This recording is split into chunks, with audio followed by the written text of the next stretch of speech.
So I just finished watching another YouTuber. Has over 1 million subscribers. He and his colleagues, um, and the he's talking about how MagSafe is going to become Qi 2, and then therefore it'll become the wireless charging standard for smartphones and maybe even other devices like AirPods and probably smartwatches, other Bluetooth devices. And I think what frustrates me most about the video is his level of excitement for it. I don't want you thinking, oh, you can't be excited about, like, I'm upset that somebody's excited about something. And that's just not true. What I'm disappointed in is the fact that I feel like he, yes, is looking at this as a tech enthusiast, which is a good thing, but you also need to look at this as a consumer because we all are consumers. And knowing that something that Apple made is going to now become a wireless or an industry standard is not good, in my opinion. I mean, I think Thunderbolt was something that Apple helped create, and then essentially USB 4 derived from Thunderbolt. And there's, other things that I know I just don't know about. But for this particular thing, and even just comparing it to Thunderbolt, there were added benefits to those faster data transfers and video out and other things, charging speed. Like Thunder USB 4 brings a lot to the table. So even if Apple helped develop Thunderbolt and then it ended up becoming USB 4 and it's something that we all potentially use and therefore benefit from, there's added value to that. But with this whole wireless charging thing, like I just can't get on board with it because I don't feel like it actually makes any sense, especially MagSafe. Now, I've written a few little notes here, so I'll be looking up and down. But of course, the first thing it says, yes, MagSafe is going to become Qi 2. It will become the standard for all devices, most likely. Apple currently uses MagSafe, as we know, which is on the iPhones, the AirPods, the Apple Watch. I don't like the idea. Like I'm looking at an iPad mini right there. I don't like the idea of slapping a puck onto the back of an iPad, but that, potentially that will be something that Apple does.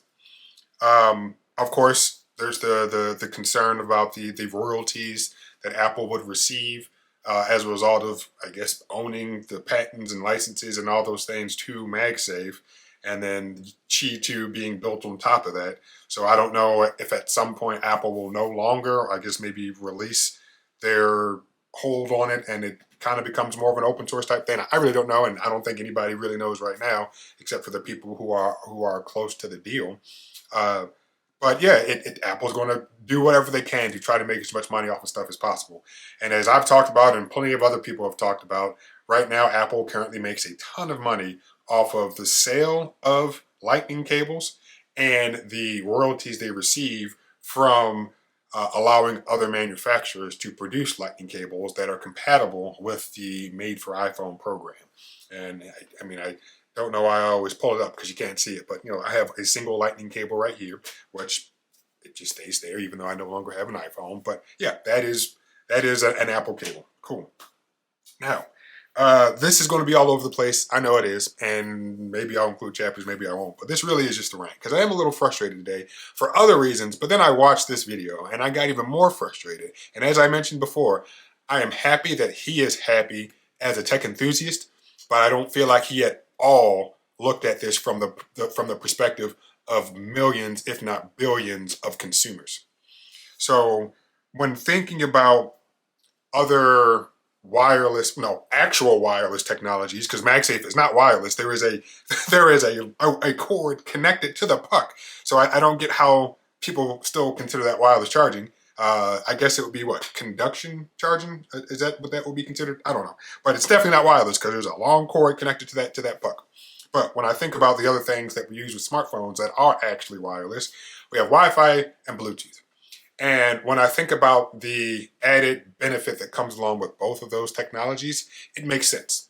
Yes, I could take my laptop and get an Ethernet cable plug it into the modem, but then I'm tied to the modem, or to the router. I'm sitting there, I can't go anywhere, and that's it. Like, yeah, I get the best performance because I'm using a wired as opposed to Wi-Fi, but I'm tethered to that location.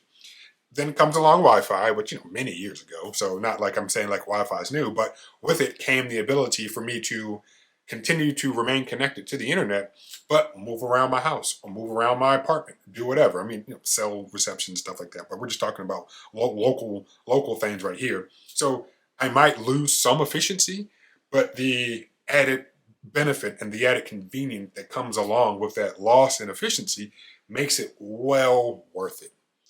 So, Wi-Fi, good. Yes, a wired connection is better, but Wi-Fi, in terms of what it provides, great. As a consumer, I would say that. You probably talk to somebody who knows a little more about it technologically, and they will give you their thoughts and opinions. But as a consumer, Wi-Fi is great. Great in the household. The other thing, Bluetooth. Yes, I could use my wired cable to talk on the phone and to listen to music and just going about my day. But at that point, my phone is either on my arm if I'm working out, or in a pocket if I'm talking on the phone, or in my hands, or whatever.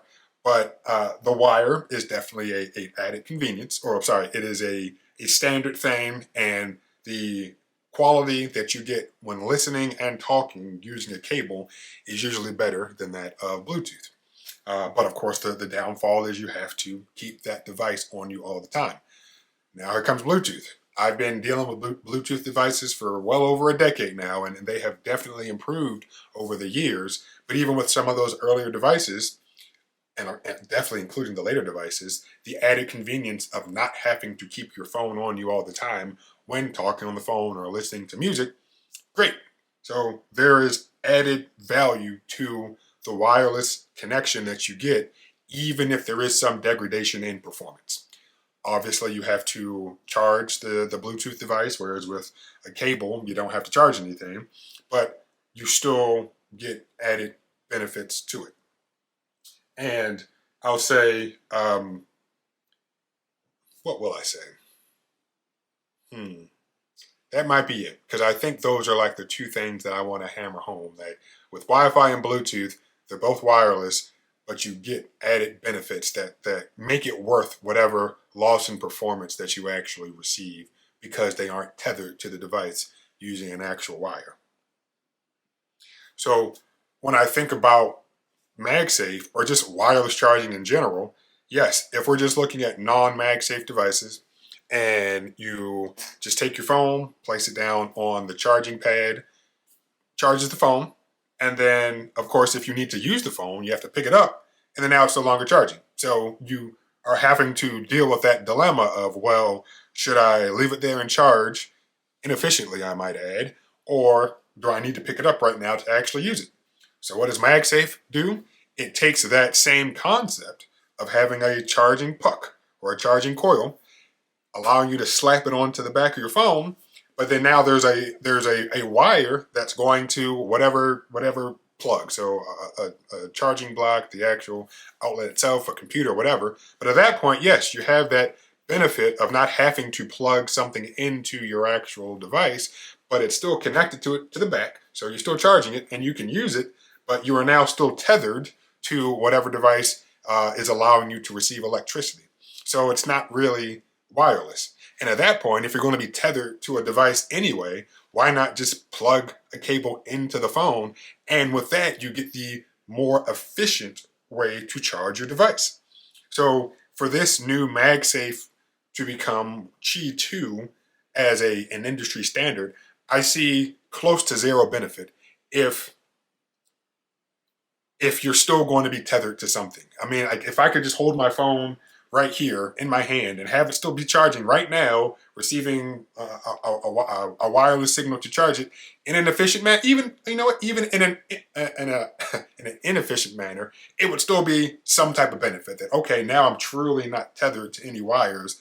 Yes, it's not charging nearly as fast as it could, but I'm able to freely move around. I walk into my house, phone starts charging. I walk into my bedroom, phone starts charging. However I have it set up, and I know there's some device. I don't know if it's Xiaomi or one of the I want to say Chinese manufacturers that does have something, and I don't know how much it costs nor if it's actually on the market. But at that point, there's at least some added utility of I can charge my phone and I'm not tethered to a wire. Just like with Bluetooth, I can listen to music through using headphones and I'm not tethered to the phone. Just like Wi-Fi, I can now stay connected to the internet without being tethered to my modem or to my router. So when it comes to MagSafe or wireless charging, I don't say it's useless because that's not true. It is not useless. But if you are going to be tethered to something, you might as well be tethered to something that is plugged into the phone and then therefore allows you to get charging, a more efficient charging rate. And of course, he mentions that cars will start coming. Well, cars currently have some wireless charging pads in them, but those will at some point become MagSafe charging pads. And then he says, I don't want to say he has the audacity to say it because it's not true, but it is. It's he talks about, well, as things progress, this wireless charging MagSafe Qi 2 will become more efficient. Yeah, it probably will. But if Qi 2 in terms of charging is as efficient as plugging your device in 2020, let's say in 2019, it's like, okay, like they're as efficient as each other, but the years that they came out, are 2, 3, 4, 5 years apart. So if Qi 2 is as efficient in 2023 or 2024 as just a standard plug-in charging cable is in 2018 or 2017, how much more efficient will it be to just plug that device in 2024? So if your phone still has a port on it, then yeah, you're still tethered to a cable anyway. Why not just plug it in? So I don't get, like, I'm trying to loop my mind around it. And if I'm in the car, I could see that might be the only spot that I'm like, okay, it'd be nice to be able to just boop, pop my phone down. Because right now I do have a magnet out there that I don't know if you can see it, but yeah, there's a little magnet right there, and I plop it there sometimes. And it's not charging because it's just a regular magnet. But I don't see it. I really do not see the benefit to it, and I don't want to say it pains me that the industry is going to adopt the standard. But my hope is that, and in fact, I'll continue down my list. So yes, my question at that point is: even if Qi charging gets more efficient, will it be as efficient as wireless charging in that year's time? So in 2 years, Qi charging is more efficient, but is wired charging still more efficient? Don't know. Well, the answer is probably going to be yes, but don't know. Okay, so then he points out that there are currently Android users who will put the MagSafe wire magnets orientation on the back of their phone. Then there are cases that have that magnet orientation that fit Android devices. And I think, again, as a tech enthusiast, I get his level of excitement. But I still feel like, as a tech enthusiast, he needs to explain that MagSafe is more than just magnets. There are other things, and I don't have an iPhone right now, and I don't have any MagSafe compatible devices. So it's more than just wireless charging, though. So he needs to say that it's not just the orientation of magnets, because at that point, anybody could just make a case, which I'm sure a lot of these device manufacturers did, and just said, all right, we'll just orient the magnets in this circular motion with the little line down at the bottom to help get everything aligned. And that technically is not MagSafe. That's just magnets to better align the wireless puck or the charging puck, even if it's not wireless, so that when you charge your phone, the orientation of the phone is the way that's supposed to be.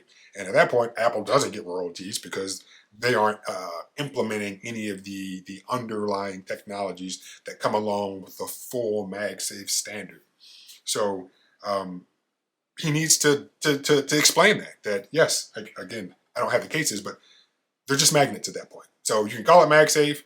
I would hope that those companies don't call it MagSafe because yes, that is Apple's term. But if they call it something else, then it's just whatever that other thing is. And at that point, it's just possibly slightly more efficient, more secure wireless charging because the magnets are now oriented in that particular way. So, yeah, he needs to clarify that. When you have that many subscribers, in my opinion, you need to not just get on there and kind of geek. Oh my God, MagSafe! It's going to be the new thing, but you need to inform your audience of everything because some people know. And I only looked at one comment because I didn't feel like reading anymore. But even that point, the first comment I saw pointed out the inefficiencies that come along with wireless charging. So for him to not mention that either, just to say, well, in the future it'll be more efficient, it will still be less efficient than a wired connection in 2024 or 2025. So whatever. He then goes to mention that it's potential. There is a potential for there to be a portless iPhone. We've all talked about that. But if MagSafe or Qi 2 becomes as dominant as it might become, a lot of phones currently have wireless charging capabilities, then will Android also go that route as well? And my hope is that all device manufacturers that aren't Apple know and want their consumers to know that this is a computer. And with computers, you need direct access to it, usually through some type of port. So with my laptop, ports to connect, to interface with other devices. Fortunately, I'm not running diagnostics or anything on it, but if I needed to, or if somebody needed to, you have those ports to do that. You remove those ports, and yes, now you have this just cube. I mean, this rectangular prism that doesn't allow you to really do much with it aside from what Apple wants you to do with it. And even though I'm not downloading and installing custom ROMs or anything, I have, gone to Google. Well, when I had a Pixel, this isn't a Pixel, but in fact, no, this is my Zenfone 9. What I have done is I've gone to ASUS's website and I've downloaded the firmware, and I've used a flash drive, or in fact, I don't know if I use a flash drive or if I just copied it from my computer to the phone using a cable, and I was able to update the firmware. But I needed to be able to interface with the phone that way. And doing it through some type of wireless connection just wouldn't do it. Now, if we're talking all about iPhones, which Apple would never want you to do that anyway, but then they'd say, oh, you could use freaking AirDrop or whatever, but those are still proprietary things. If you have a Windows computer and you're trying to do it with an iPhone, like it just gets more confusing than it needs to be if you don't have the option to have a wired connection. So hopefully I don't live to see a portless phone unless we get to the point where, yes, wireless transfers are as fast, reliable, and as secure as they need to be. I'd say also as universal as they need to be. So yes, I have nearby share with my Android devices, but I can't do that with that iPad right there, or I can't do it with my Mac right here. Of course, those two things can talk to each other using AirDrop, but I can't use those when it comes to this. Windows has something, I forget what it's called, and I've used it maybe once, but it wasn't that good. And all that to say, even using these wireless standards, when I'm using or when I'm transferring large files, I use a wire because it's just better. So hopefully, again, I don't live to see a portless phone. It'll be a bad idea. It'll be less efficient for charging, and for people who actually need to use that port to transfer data, it won't be there for you to actually transfer data. So I hope Android manufacturers are like, no, we don't want to do that. I mean, people use their phones for other things, and in fact, yeah, not this phone, but any other phone that doesn't have a USB 2.0 port on the bottom, I use it essentially as a flash drive. I take large files, even small files, whatever, and transfer them between computers because it allows me to do that. So I could go get my flash drive, which I have, or I could say, well, my phone's already in my hand. Let me just connect it to my computer, transfer whatever I need to transfer, and then get on with my day. So this is where I guess cost comes into it, and this is why I am frustrated that somebody who has a platform as large as he does, and his colleagues, doesn't think past how excited he is about this. All right. talking about these wireless standards. Okay, cost is very important. So when you think about charging your phone, no matter what phone you have, if you're using a cable, hopefully, one, the cable just came in the box. Okay. If we go to MagSafe, I don't know if, I mean, I think initially they'd have to include that MagSafe connector in the box, which is substantially more expensive than, and again, you can't see it, but there's a lightning cable right here, substantially more expensive than that. So that's just going to drive up the cost of the phone. Or they could not include it in the box and say you need to buy one separately now, which I don't think they would do that, but at least not initially.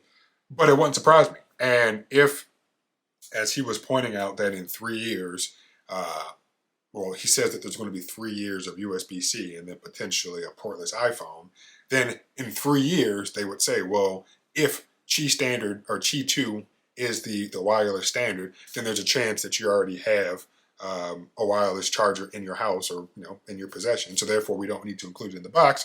So now, yeah, we are where we kind of are now in terms of certain accessories no longer being included.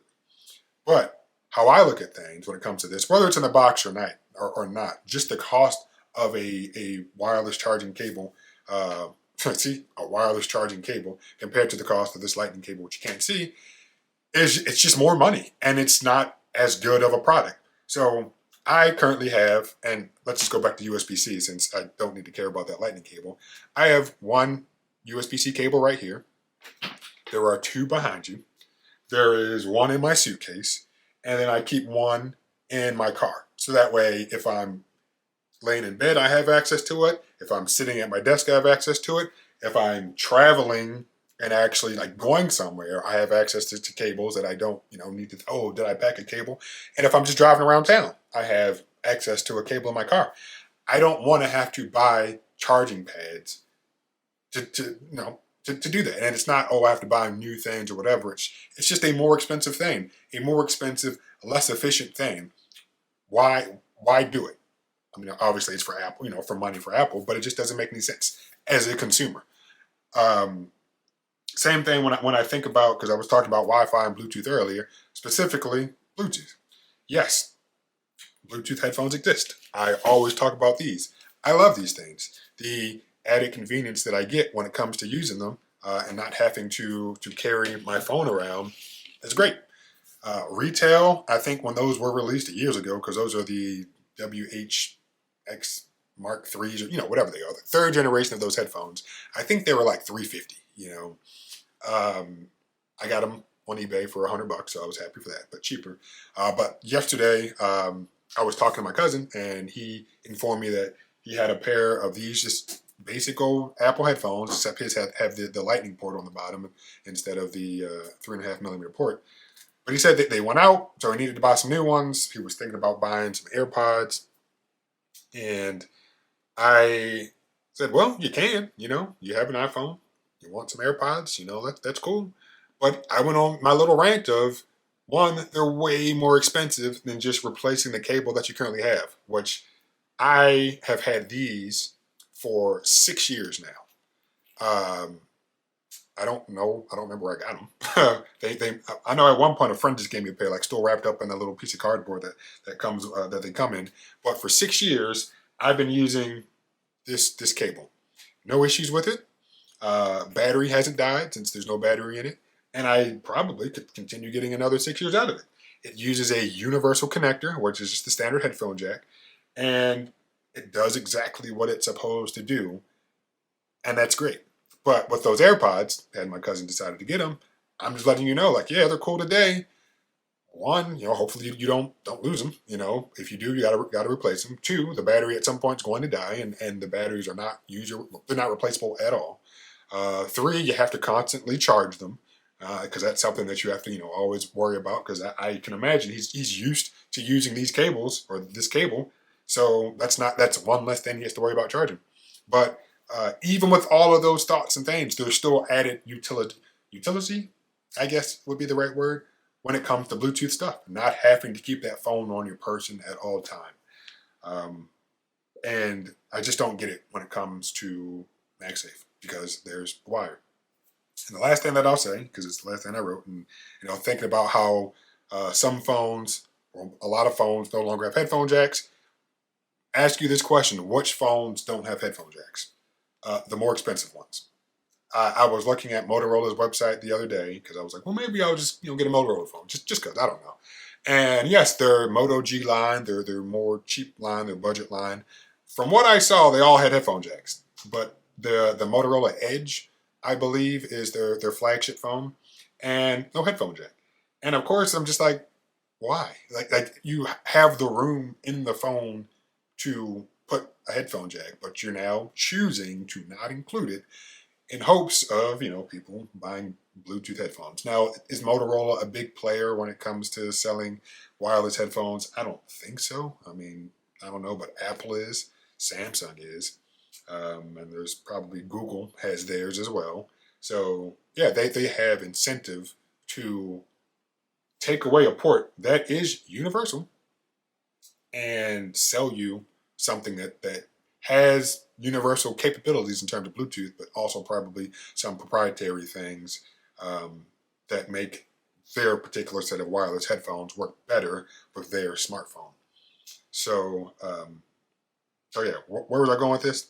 Oh, all that to say that even though this particular YouTuber thinks that this is going to become the standard on all phones, which at some point it probably will, but just like with headphone jacks, I feel cheaper phones won't have MagSafe 2 or MagSafe or Qi 2 or whatever it's called.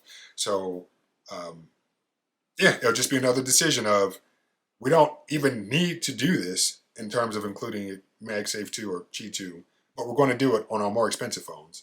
Just like we didn't need to remove the headphone jack, but we did because we want to sell you something that's way more expensive than, in the case of audio, these headphones, or in the case of charging and data transfers, just a single cable.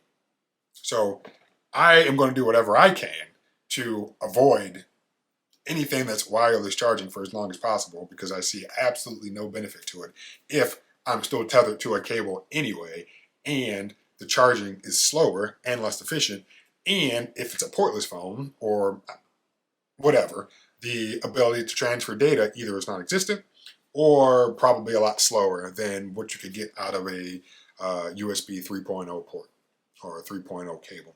So this is definitely a lot longer than I thought it was going to be. But yeah, I was really frustrated by his level of enthusiasm for something that is perceivably making a product worse. Not just talking about that, I'm looking at the portless potential in the future, but I've never understood why people got excited about MagSafe. MagSafe on a MacBook, yes. MagSafe on an iPhone, no.